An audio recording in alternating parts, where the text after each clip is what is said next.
आज विजयादशमी का पर्व है, तो आप सबको विजयादशमी की बहुत सारी शुभकामनाएं। तो यह जो हमारा देश है वो पर्वों का देश है। हमारे ये पूर्वजनों ने, ऋषि मुनियों ने, पूर्वजनों ने, विद्वजनों ने ये पर्वों की जो परंपरा चलाई वो इसीलिए चलाई कि प्रतिदिन की जो कार्यशैली है, प्रतिदिन की जो रोज की जीवन शैली है, उससे मानव जो है वो उब जाता है, उसके अंदर थोड़ी सी नीरसता आ जाती है एक सी ही कार्य करते करते। तो फिर ये पर्व क्या करते हैं, उस नीरसता को दूर कर देते हैं। हमारे जो पर्व है, पर्व का अर्थ है पूर्ण करना, प्रसन्नता देना, प्रेरणा देना। तो इस तरह से जो पर्व आते हैं वो हमें नया उमंग, नया उत्साह, नई प्रसन्नता हमें प्रदान करते हैं, हमें प्रेरणा देते हैं और हमारा ये जो जीवन है वो प्रसन्नता के रंगों से, इस तरह के नए उमंग उत्साह के रंगों से हमारा जीवन भर देते हैं। तो ये विजयादशमी का जो पर्व है वो पर्व वास्तव में ये जो हमारे क्षत्रिय लोग थे ना, उन क्षत्रियों का ये मुख्य विशेष रूप से पर्व है। तो ये क्षत्रिय लोग क्या करते थे, जब वर्षा ऋतु आती थी तो उनके सारे जो अस्त्र शस्त्र हैं वो नीचे तय खानों में रख के आते थे ताकि उनको जंग न लग जाए। जंग से बचाने के लिए अपने शस्त्रों को, लोहे के होते हैं ना शस्त्र, तो बारिश की ऋतु में, वर्षा ऋतु में उनको जंग से बचाने के लिए तय खाने में रखाते थे। फिर जब वर्षा ऋतु समाप्त होती थी तब उनको अपने शस्त्रों को तय खाने से बाहर निकाल के उन शस्त्रों की विधिवत पूजा करते थे और विजय प्राप्त करने के लिए, दुश्मनों के ऊपर विजय प्राप्त करने के लिए उन शस्त्रों की तेज धार जो होती है वो ठीक ठाक करके, उनकी पूजा करके और इस तरह से अपने शस्त्रों को तैयार करते थे। तो मुख्य रूप से तो विजयादशमी का पर्व ये है। और उसके साथ एक और प्रसंग जोड़ दिया गया। श्री रामचंद्र जी ने, हमारे जो श्री रामचंद्र जी महाराज हैं, उन्होंने लंकाधीश, लंकापति रावण के ऊपर विजय प्राप्त करी, तो उस प्रसंग को भी इस दिन से जोड़ दिया गया। अर्थात फिर ये दो दो प्रसंग बन गए। तो हम आज वो विजयादशमी का जो एक सुंदर सी कविता, हम आज भजन नहीं बोल के और उसके बदले में हम एक सुंदर कविता विजयादशमी की सुनते हैं और समझते हैं। विजयादशमी पर्व है आया, ढेरों खुशियां साथ में लाया। आओ हम श्री राम को जाने, उनके आदर्शों को माने। तप संयम मर्यादा सीखें, वीर बने पौरुष भी दिखे। अंदर के रावण को मारे, कटुता और अहंकार नकारें। तप संयम मर्यादा सीखे, वीर बने पौरुष भी दिखे। अंदर के रावण को मारे, कटुता और अहंकार नकारें। रोज एक अवगुण को छोड़ें, सज्जनता से नाता जोड़ें। स्वर्ण हिरण हर जगह खड़े हैं, मारीचों से भरे पड़े हैं। रोज एक अवगुण को छोड़ें, सज्जनता से नाता जोड़ें। स्वर्ण हिरण हर जगह खड़े हैं, मारीचों से भरे पड़े हैं। कदम कदम पर रावण आते, साधु का है भेष बनाते। अब सीता को सुनना होगा, लक्ष्मण रेखा चुनना होगा। कदम कदम पर रावण आते, साधु का है भेष बनाते। अब सीता को सुनना होगा, लक्ष्मण रेखा चुनना होगा। नारी खुद को भी पहचानो, नारी खुद को भी पहचानो, शक्ति स्वरूपा हो यह जानो। कागज के रावण मत फूंको, असली रावण को तुम मारो। नारी खुद को भी पहचानो, शक्ति स्वरूपा हो यह जानो। कागज के रावण मत फूंको, असली रावण को तुम मारो। पहले राजा संग प्रजा भी, पहले राजा संग प्रजा भी दैनिक यज्ञ किया करते थे। उन यज्ञ में बड़े काम के वो संकल्प लिया करते थे। पहले राजा संग प्रजा भी दैनिक यज्ञ किया करते थे। उन यज्ञों में बड़े काम के वो संकल्प लिया करते थे। जब से सबने यज्ञ को त्यागा, सबका है दुर्भाग्य ही जागा। आर्यों अब तुम जागो जगाओ, घर घर यज्ञ करो करवाओ। जब से सबने यज्ञ को त्यागा, सबका है दुर्भाग्य ही जागा। आर्यों अब तुम जागो जगाओ, घर घर यज्ञ करो करवाओ। वायु प्रदूषण दूर भगाओ, जग में वैदिक नाद गुंजाओ। दयानंद के सैनिक बनकर ओम पताका तुम फहराओ। वायु प्रदूषण दूर भगाओ, जग में वैदिक नाद गुंजाओ। दयानंद के सैनिक बनकर ओम पताका तुम फहराओ। दयानंद के सैनिक बनकर ओम पताका तुम फहराओ। तो बड़ी ही सुंदर कविता। विजयादशमी के पर्व किस उपलक्ष्य में हम मनाते हैं, हमें क्या करना क्या नहीं करना, वो सारी बात यहाँ बताई जा रही है। क्या बताया प्रथम पंक्ति में, इसको हम थोड़ा समझते हैं, फिर हम एक वेद का मंत्र भी करते हैं। क्यों? क्योंकि हमारे जो वेद हैं वो मात्र ओम ओम और ईश्वर भक्ति से तो जोड़ते हैं, पर उसके साथ साथ हमें राष्ट्र का प्रेम, राष्ट्र भक्ति वो क्या है, उस राष्ट्र भक्ति से, राष्ट्र प्रेम से भी हमें जोड़ते हैं। वो भी सिखाते हैं कि हमें अपने देश के लिए कितना प्रेम होना चाहिए, हमारा अपने देश के प्रति क्या क्या दायित्व है, वो भी हमें वेदों के मंत्र में सिखाते हैं। तो विजयादशमी के पर्व के अनुरूप में हम एक मंत्र, अथर्ववेद का मंत्र भी करते हैं।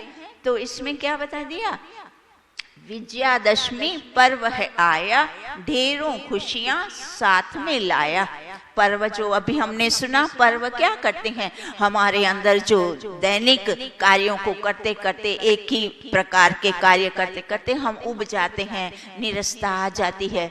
तो कोई भी पर्व आता है तो क्या होता है, हमारे अंदर नया उमंग, नया उत्साह, प्रसन्नता भर जाती है और हमें प्रेरणा मिलती है। फिर हम वापस वो रूटीन कार्य में, उसमें लग जाने का हमें उत्साह नया बन पड़ता है। तो क्या बता दिया, आओ हम श्री राम को जाने, उनके आदर्शों को माने। तो अब हमारे श्री राम कैसे थे, उनको जानना है। तो श्री राम हमारे जो वैदिक संस्कृति के स्तंभ हैं, वो कैसे हैं, तपस्वी, संयमी, मर्यादा, जिनके नाम के आगे ही मर्यादा लगता है, मर्यादा पुरुषोत्तम हमारे श्री राम। और न्याय प्रिय, सत्य प्रिय, न्याय प्रिय, दुष्टों को दंड देने हारे, ऐसे हमारे राजा राम हैं। तो फिर आगे क्या बता दिया, राम को जानो, उनके आदर्शों को, उन्होंने अपना जीवन कैसे आदर्शपूर्ण जीवन जिया, हम उसी की पूजा करते हैं। जो जैसा बोलता है वैसा करता है, जो जीवन में वैसा आचरण बनाता है, उन आदर्शों पे चलता है, उन्हीं को ही पूजा जाता है। आज हम इसीलिए श्री राम, श्री कृष्ण और हम अपने ऋषि मुनियों को, आदि को क्यों मानते हैं, क्योंकि उन्होंने आदर्श जीवन जिया, अपने जीवन को आदर्श बनाया, नैतिकता, इतनी नैतिकता उनके जीवन में कि कभी भी अनैतिक कार्यों को उन्होंने अनुचित ही जाना, कभी भी अनुचित कार्य किया नहीं, अशुभ कर्म किए नहीं, हमेशा सदाचारी और परोपकारी न्यायकारी बने रहे। तो इस तरह उन लोगों का आदर्श भरा जीवन था। तो हम ये जो इनके नाम के लिए जो भी पर्व हमने बना के रखे हैं, तो वो पर्व मनाने का एक मुख्य हेतु वो भी है कि हमारे जो जितने भी महान पुरुष बन के गए, आदर्श जीवन जी के गए, उनके जीवन की वापस हम गाथा सुन के और उनसे प्रेरणा लेके अपने जीवन को भी आदर्शमय बनाएं। जीवन जीने का सही ढंग, सही तरीका आदर्श जीवन है। ऐसे ही बिना किसी लक्ष्य के खाया पिया सोया, बस यही अब संतान उत्पन्न करी और मर गए, ये कोई जीवन है? ये जीवन तो पशुवत जीवन है, ये मानव का जीवन नहीं।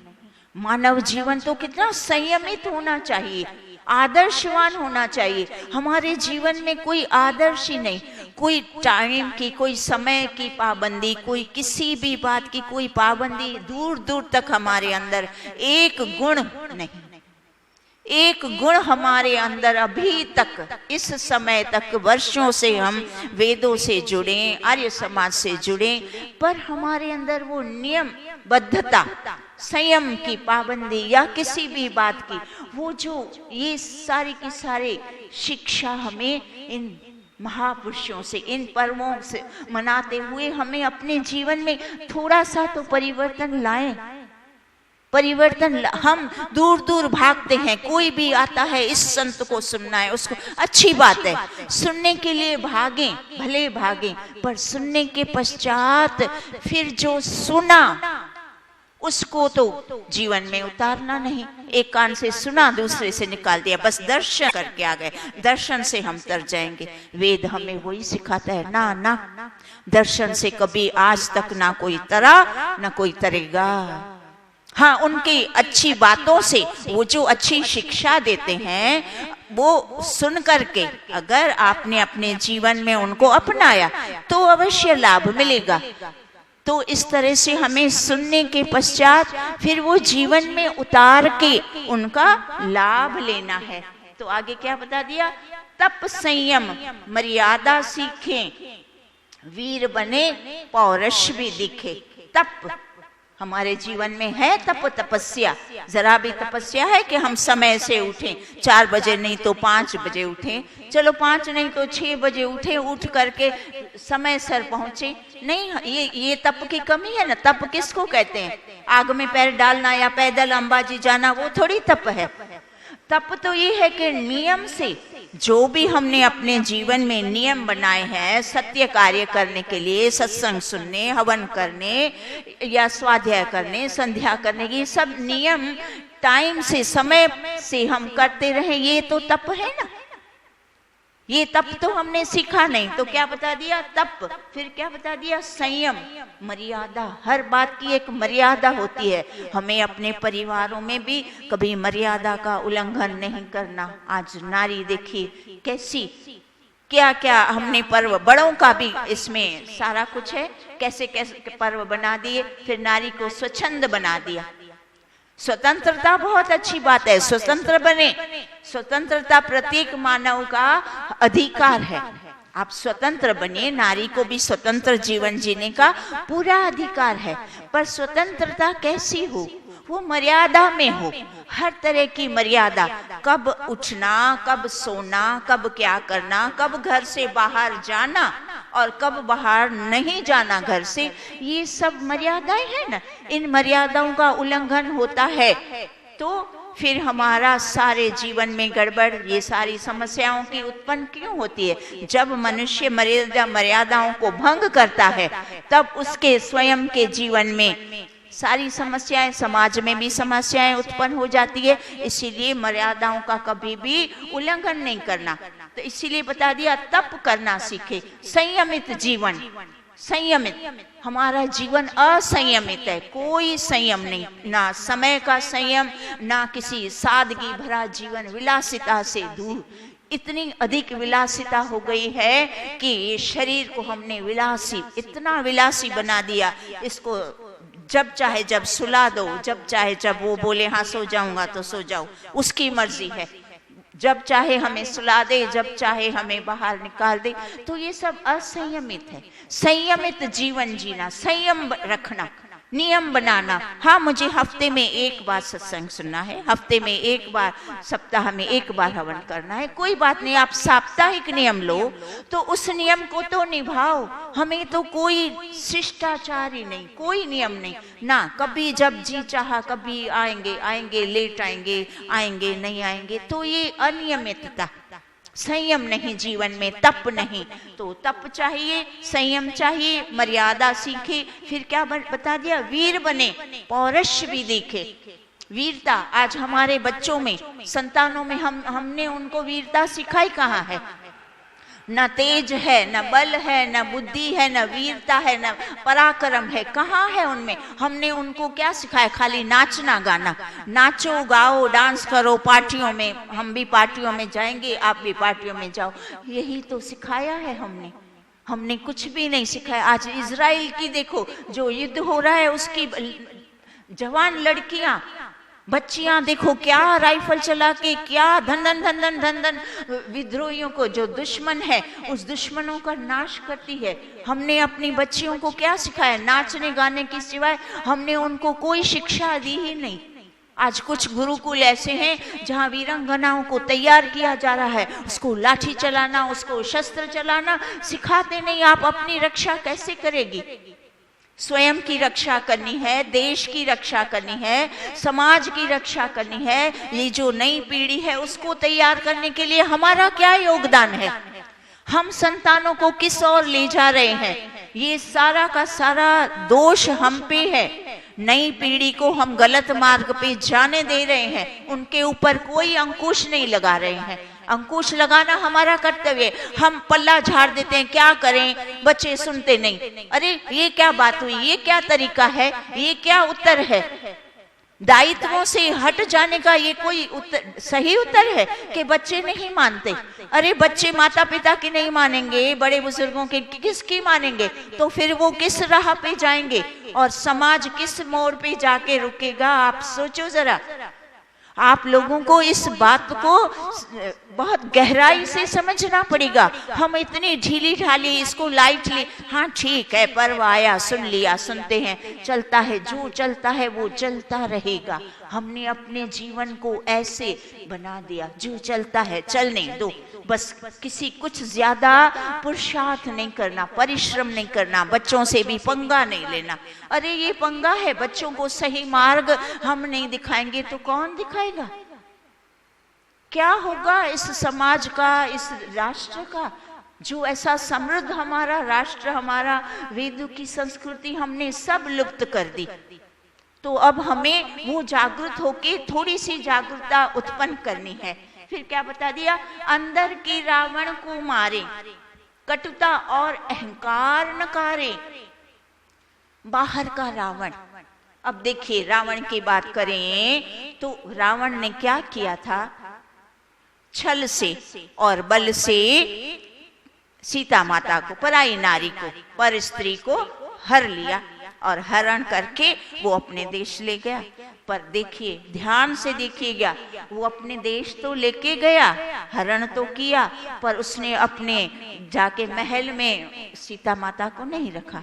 खुले बगीचे में, अशोक वाटिका में, पेड़ के नीचे उसको रखा और उसको प्रेशर, दबाव डालता रहा कि तुम उस अपने सन्यासी को, तपस्वी को, अपने पति को, वैरागी को, ऐसे वैसे बेकार पुरुष को छोड़ दो और मुझे अपना लो, मुझे सहर्ष अपना लो, मुझे स्वीकार करो। बस अंत तक उसने यही कार्य किया।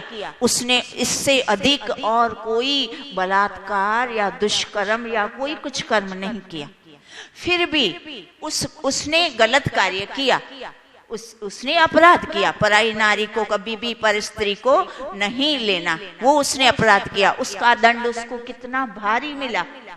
उसका नाश हुआ, उसके पूरे परिवार का नाश हुआ, उसके सारा वंश खत्म नष्ट हो गया, सोने की लंका ढह गई, सब कुछ चला गया। और कितनी सदियां बीत गई है, सदियों तक भी हम उस रावण को पुतला जला के उसको जला रहे हैं, उस एक अपराध के लिए। किस अपराध के लिए? कि उसने पराई स्त्री को छल से और बल से चुराया, ले गया।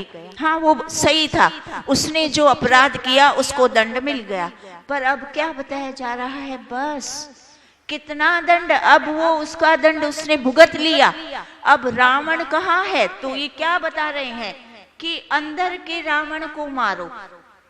अभी वो रावण तो मर गया, अब उस मरे हुए रावण को बार बार सदियों तक उसको पुतला जला के ढेर सा, इतना बड़ा ह्यूज, इतना बड़ा उसका आकार बढ़ाते जाते हैं, बड़ा रावण बना के ढेर सारा बारूद डाल के, उस फटाके डाल के जलाना, पूरे वायुमंडल को प्रदूषित करना। उससे क्या लाभ है?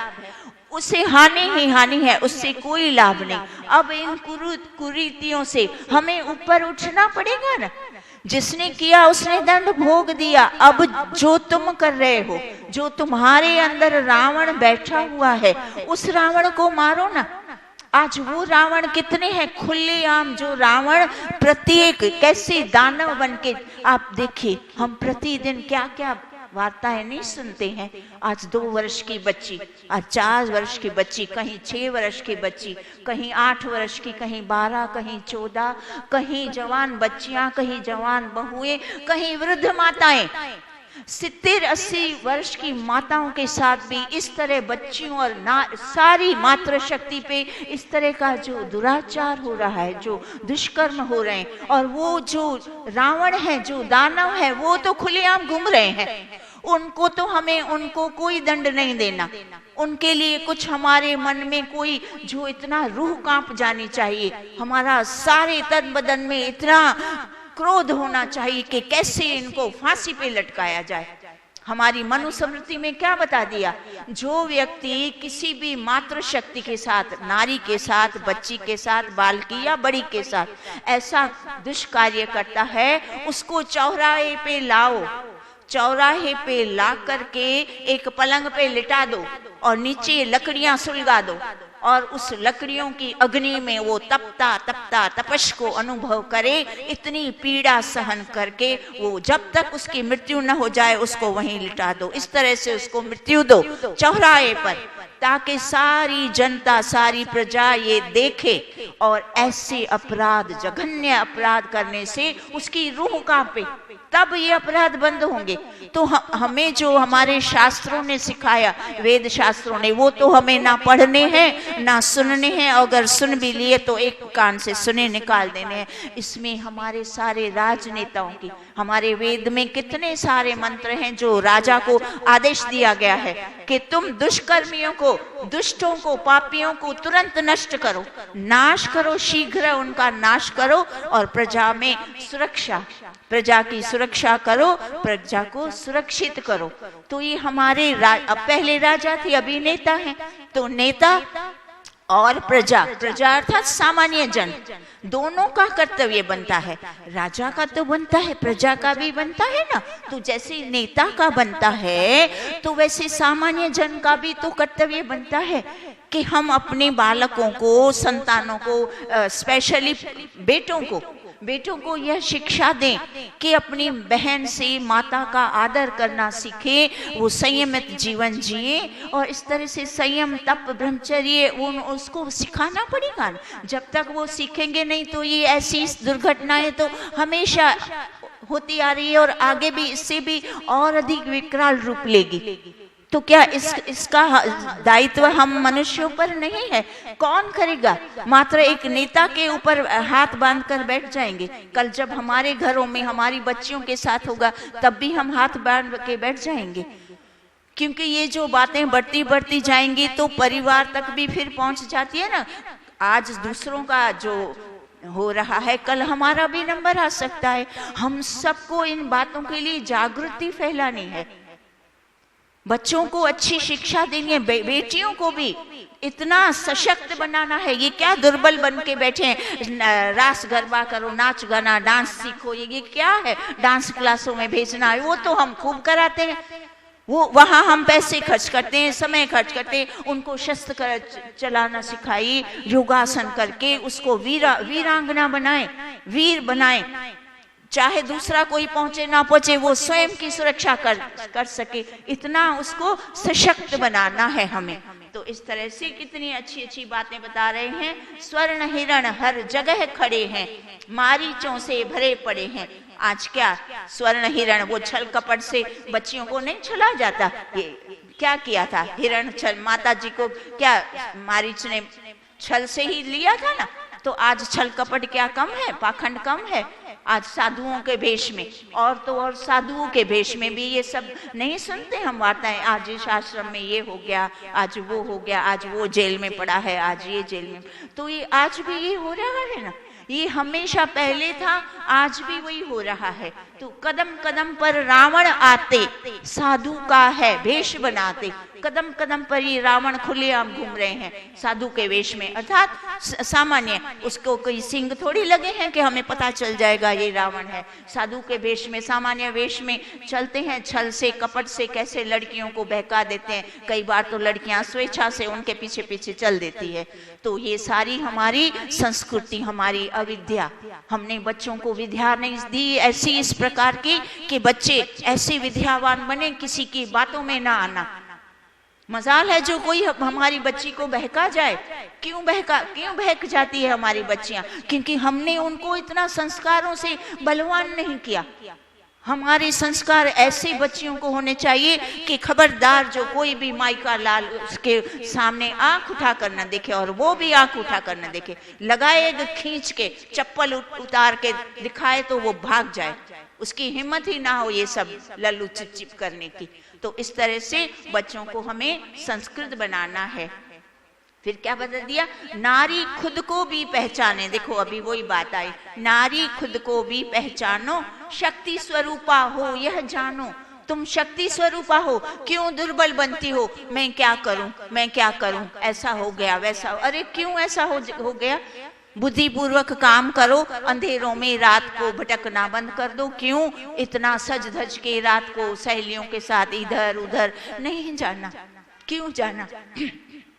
सादगी पूर्ण जीवन जीना है। सादगी धारण करने से हमारा जीवन कितना सुशोभित हो जाता है। सारी शोभा सादगी में है। जो कम वस्त्र पहन के फैशन में जो लोगों को ऐसा भ्रम हो जाता है कि हम सुंदर दिखेंगे, पर वास्तव में सुंदरता पता है कब है?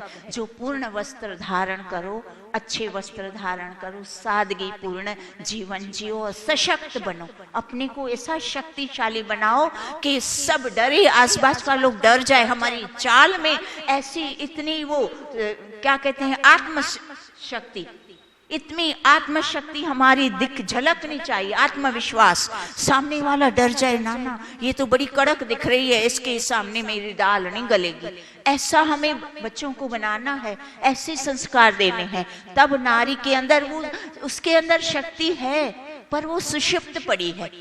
वो उस सुषुप्त शक्ति को, वो राम क्या है, ये जो सद्गुण हैं वो भी मनुष्य के अंदर पड़े हैं। सारे के सारे सद्गुण सबके अंदर है। प्रत्येक मानव के अंदर सद्गुण हैं जो सुषुप्त पड़े हैं। बस उन सद्गुणों, सुषुप्त सद्गुणों को हमें जागृत करके उसको ऊपर लाना है, सत्व गुणों को उभारना है। और जो रावण क्या है, रावण है जो दुर्गुण है। उस दुर्गुण को, उस तमोगुण को, रजोगुण को, वो रावण जो हमारे अंदर, वो भी रावण भी सबके अंदर बैठा है सुषुप्त में। सुषुप्त अवस्था में रावण भी है, राम भी है। अब यह प्रत्येक व्यक्ति पर निर्भर करता है कि वो राम को जिताएगा या रावण को जिताएगा। अगर वो संस्कारी होगा, विद्यावान होगा, गुणवान होगा तो सत्व प्रधान राम को जिताएगा, अर्थात वो गुणवान बनेगा और दुर्गुणों का नष्ट करेगा। और अगर वो इस तरह से तमोगुणी और रजोगुणी है, अविद्यावान है, अनियमित है, संयम नहीं है, तप नहीं है, कभी सत्संग नहीं किया, कभी हवन नहीं किया, कभी ईश्वर की प्रार्थना उपासना ध्यान कुछ नहीं किया, फिर वो क्या करेगा? वो दुर्गुणों को उभारेगा, उसके अंदर जो रावण सोला पड़ा है वो उभर जाएगा और चारों तरफ ये जो दुर्दशा जो दुर्व्यवस्था फैल रही है वो और फैलती जाएगी। तो इस तरह से अंदर के रावण को मार के और राम को जिताना है। नारी खुद को भी पहचानो, शक्ति स्वरूपा हो यह जानो, कागज के रावण मत फूंको, असली रावण को तुम मारो।